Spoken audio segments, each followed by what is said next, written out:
Hello students, final account topic हमने start किया था।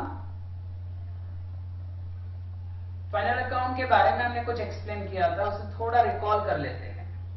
फाइनेंशियल स्टेटमेंट्स, जिसमें हमने दो स्टेटमेंट्स देखे थे, एक था income statement and second position statement. तो इनकम स्टेटमेंट में दो अकाउंट्स हमने प्रिपेयर किए थे, एक था trading account and second thing profit and loss account. इन दोनों के बारे में हमने एक्सप्लेन किया हुआ है। अब पोजीशन स्टेटमेंट में बैलेंस शीट है, तो इस बैलेंस शीट के बारे में हमें आज देखना है। ठीक, देखते हैं क्या होता है बैलेंस शीट में। बैलेंस शीट ये एक स्टेटमेंट होता है, तो इसके लिए यहां पे डेबिट क्रेडिट फॉर्म नहीं रहेगा, बट बैलेंस शीट में भी दो साइड्स होती है, one liabilities and second assets. Liabilities and assets, ऐसी दो साइड्स बैलेंस शीट में होने वाली है। तो बैलेंस शीट की लायबिलिटीज साइड हो या एसेट साइड हो, आपके पास दो टाइप के कंटेंट्स यहां पर रिकॉर्ड करने हैं। एक है नॉन करंट, सेकंड करंट। मतलब non current liabilities, current liabilities,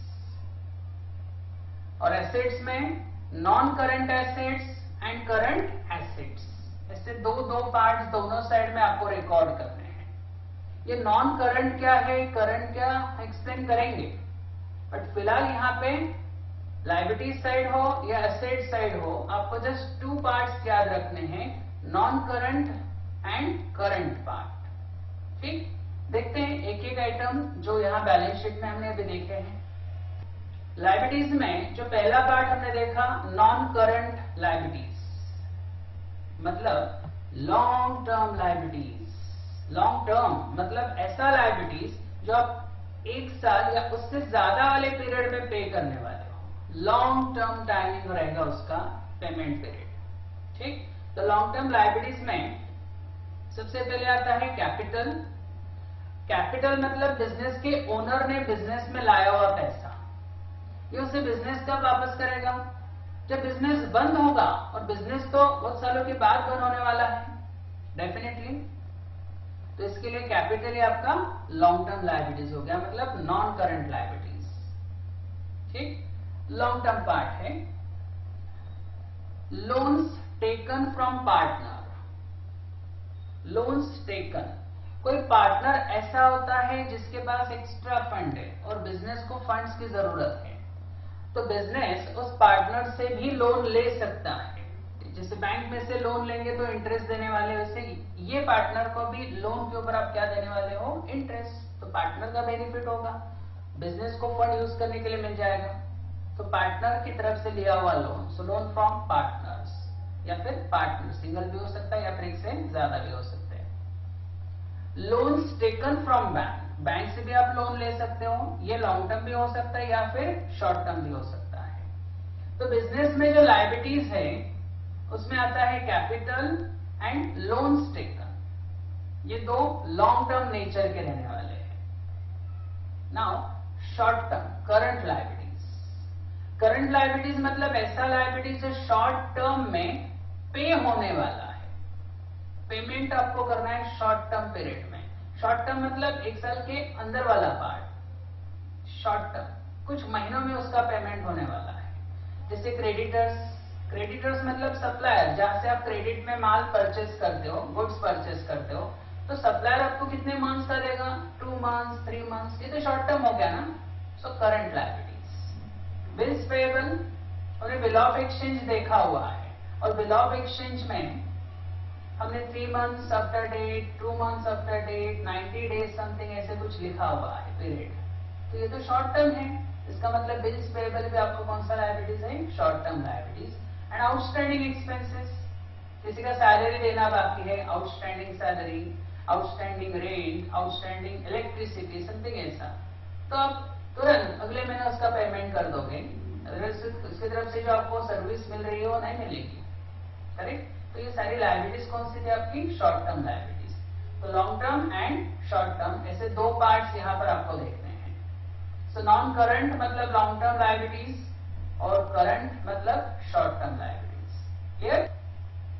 assets में भी आपके पास दो पार्ट्स हैं, एक non current assets and second current asset. तो नॉन करंट एसेट मतलब ऐसा एसेट जो लॉन्ग टर्म के लिए बिजनेस यूज करने वाला है। Fixed assets, good. तो फिक्स्ड एसेट्स मतलब आपका नॉन करंट एसेट्स रहेगा। बिल्डिंग, मशीनरी, फर्नीचर, समथिंग ऐसे कंटेंट्स फिक्स्ड एसेट्स में आते हैं, आपको अंडरस्टैंड किए अच्छे से। देन इन्वेस्टमेंट भी लॉन्ग टर्म हो सकता है, so investment again non current asset. तो करंट एसेट मतलब ऐसा एसेट जो शॉर्ट टर्म में कैश में कन्वर्ट होने वाला है।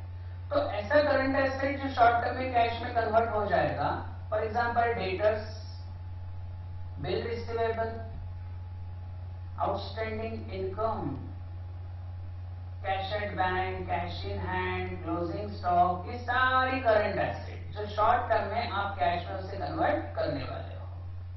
ठीक, तो ये हो गया आपका एसेट्स और पहले हमने एक्सप्लेन किया था लायबिलिटीज। अब ये सारे डिटेल्स हमें हमारे बैलेंस शीट के फॉर्मेट में रिकॉर्ड करने हैं। तो जैसे हमने ट्रेडिंग अकाउंट का फॉर्मेट देखा, प्रॉफिट एंड लॉस का फॉर्मेट देखा, ऐसे बैलेंस शीट का भी फॉर्मेट में देखना है। चलिए देख लेते हैं बैलेंस शीट का फॉर्मेट। अब बैलेंस शीट का फॉर्मेट हम एक्सप्लेन कर लेते हैं। सबसे पहले ऊपर हेडिंग आएगा balance sheet as on. Trading और प्रॉफिट एंड लॉस के लिए फॉर द ईयर एंडेड होता है, बट यहां पर आता है as on. So balance sheet as on, जो भी आपका ट्रायल बैलेंस का डेट होगा, ये trading account, profit and loss account और बैलेंस शीट तीनों में लिखा जाता है। तो बैलेंस शीट में दो साइड्स है, left side capital and liabilities, या फिर लायबिलिटीज भी लिख सकते हैं सिर्फ, and right side assets.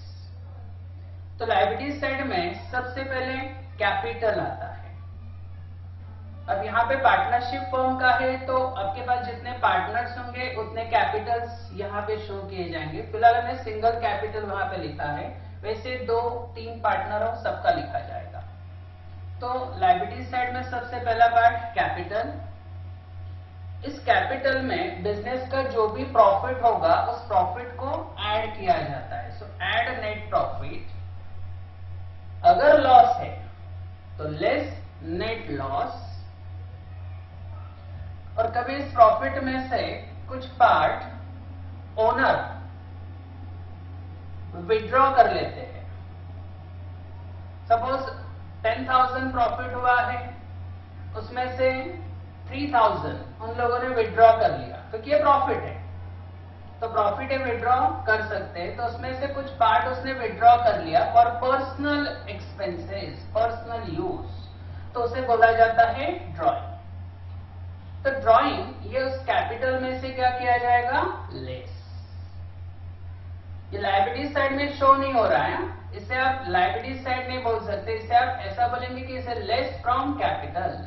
So drawing capital में से क्या होगा, लेस। ये सब प्लस माइनस करने के बाद जो भी अमाउंट आएगा ये आउटर में चला जाएगा, तो ये क्लोजिंग कैपिटल हो गया। क्लियर? जनरल रिजर्व और रिजर्व फंड, एवरी ईयर जो प्रॉफिट होता है ये प्रॉफिट पार्टनर्स में डिस्ट्रीब्यूट किया जाता है, बट कभी जो भी प्रॉफिट होगा उसमें से कुछ पार्ट पार्टनर्स को डिस्ट्रीब्यूट किया जाता है और कुछ पार्ट डिस्ट्रीब्यूट नहीं किया जाता है। तो उस अनडिस्ट्रीब्यूटेड प्रॉफिट को बोला जाता है जनरल रिजर्व या फिर रिजर्व फंड। जो प्रॉफिट पार्टनर्स में डिस्ट्रीब्यूट नहीं किया जाता है उस रिमेनिंग प्रॉफिट को बोला जाता है अनडिस्ट्रीब्यूटेड प्रॉफिट, मतलब जनरल रिजर्व या फिर reserve fund. Clear? Loans taken, loans taken ये एक तो लॉन्ग टर्म भी हो सकता है या फिर शॉर्ट टर्म भी, तो आप कैपिटल के साथ इसे नीचे अलग से लिख सकते हो। लॉन्ग टर्म है तो कैपिटल के साथ में ही, ऐसा समझ लो। So loans taken from bank, loans taken from partner, something कुछ भी यहां पर हो सकता है, जो अवेलेबल है उसके हिसाब से आप पुटअप कीजिए। ये हो गया आपके long term liabilities. Now short term liabilities. अब शॉर्ट टर्म लायबिलिटीज में हमने तो कुछ कंटेंट्स एक्सप्लेन किए हैं, बट यहां पे और कर लेते हैं। शॉर्ट टर्म लायबिलिटीज का हेड आता है करंट लायबिलिटीज ऐसा लायबिलिटीज जो short term with in 1 year cash में पेड होने वाला है, ठीक। Sundry creditors, bills payable, bank overdraft, outstanding expenses, pre received income, जैसे आप प्रीपेड करते हो वैसे किसी की तरफ से एडवांस लिया होगा तो उसे बोला जाता है प्री रिसीव्ड इनकम। तो ये सब आपकी करंट लायबिलिटीज थी। So liability side finish. Capital, loans taken and current liabilities, ऐसी 3 बातें आप लायबिलिटीज में याद रखो। इंटरनल पार्ट्स आपको याद हो जाएंगे प्रैक्टिस से। 3 हेड्स आपको याद रखने हैं, capital, loans taken and current liabilities. Clear? Now right side, asset side. Assets में भी हमने 2 पार्ट्स देखे थे, non current assets and current assets. So non current asset, non current asset मतलब ऐसा करंट एसेट जो शॉर्ट टर्म नहीं है, मतलब कैसा होगा, लॉन्ग टर्म होगा। सो लॉन्ग टर्म एसेट, ऐसा एसेट जो लॉन्ग टर्म के लिए आप यूज करने वाले हो, तो उसे बोला जाता है फिक्स्ड एसेट्स, पहला पार्ट। तो फिक्स्ड एसेट्स में 2 पार्ट्स होते हैं, एक टेंजिबल, सेकंड इनटेंजिबल। आपको पता है टेंजिबल इनटेंजिबल क्या होता है? Good. So tangible, land and building, plant and machinery, furniture and fixture, motor car, computer, live stock, ये एनिमल्स के लिए यूज किया जाता है, याद रखिए। ये सब आपकी कौन सी है? Tangible. Now intangible asset. Intangible में गुडविल, पेटेंट्स, कॉपीराइट्स, ट्रेडमार्क, ये 4 एसेट आपकी इनटेंजिबल एसेट्स होती है। तो फिक्स्ड एसेट्स में 2 पार्ट्स हमने लिखे, tangible and intangible. Clear? Next है इन्वेस्टमेंट। इन्वेस्टमेंट ये तो लॉन्ग टर्म हो सकती है या फिर शॉर्ट टर्म हो सकती है, ठीक। इसके लिए हम सिर्फ फिक्स्ड एसेट्स के नीचे हम शो करने वाले हैं इन्वेस्टमेंट। क्लियर? तीसरा है करंट एसेट्स। करंट एसेट्स मतलब ऐसी एसेट जो शॉर्ट टर्म में कैश में कन्वर्ट हो जाएगी, ठीक। ऐसी करंट एसेट जिसे आप शॉर्ट टर्म में कैश में कन्वर्ट कर सकते हो, ऐसी हम एसेट्स यहां पर देखते हैं। सन्ड्री डेटर्स, कोई क्रेडिट कस्टमर है आपका, उसे आप उधार में माल बेचोगे, तो उसे आपने जो क्रेडिट अलाउ किया है ये कुछ महीनों का होगा, 2 महीने, 3 महीने, शॉर्ट टर्म, इसके लिए उसे करंट एसेट्स में शो किया जाता है। क्लियर?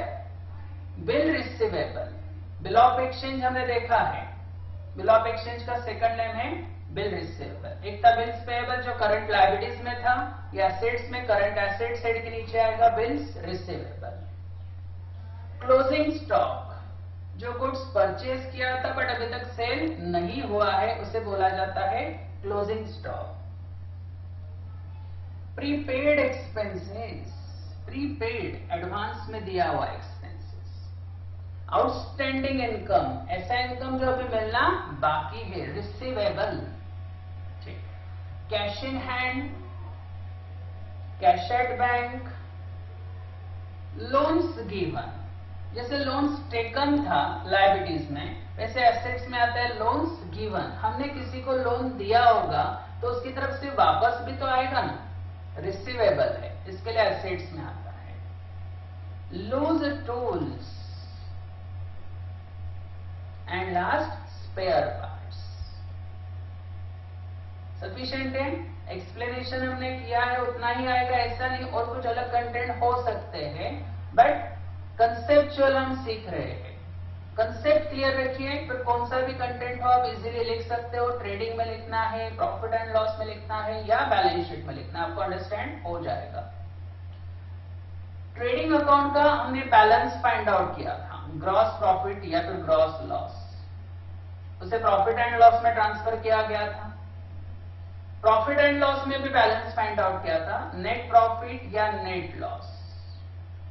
ये net profit net loss balance sheet में आएगा। कैपिटल में एक तो प्रॉफिट होगा तो ऐड, लॉस होगा तो लेस हमने किया है, बट बैलेंस शीट में डिफरेंस नहीं आता है। बैलेंस शीट बोथ साइड क्या हो जाएगा, टैली। तो बैलेंस शीट का दोनों साइड का टोटल सेम आना चाहिए तो आपका आंसर करेक्ट है। पर ऐसा भी नहीं है कि आपका बैलेंस शीट टैली हो गया मतलब आपका 100% करेक्ट है, रॉन्ग भी हो सकता है, पॉसिबिलिटीज। ओके, देखेंगे अगर ऐसा कुछ है आगे तो एक्सप्लेन होते रहेगा, बट फिलहाल बैलेंस शीट का दोनों साइड क्या होता है, इक्वल होता है। Trading account, profit and loss account and balance sheet, ये तीन पार्ट्स, तीन फॉर्मेट एक्सप्लेन किए। तो इसे आप प्रॉपरली अपने रजिस्टर में नोट डाउन कीजिए और फिर उसके बाद कुछ एक्स्ट्रा स्पेशल आइटम्स एक्सप्लेन करने वाले हैं जो आपके ट्रायल बैलेंस में हो सकते हैं या फिर एडजस्टमेंट में भी हो सकते हैं। फिलहाल हमने जो बात की है ये फाइनेंशियल स्टेटमेंट के, जो इनकम स्टेटमेंट और पोजीशन स्टेटमेंट की, तो इतना आप अंडरस्टैंड कर लीजिए पहले। ठीक, थैंक यू।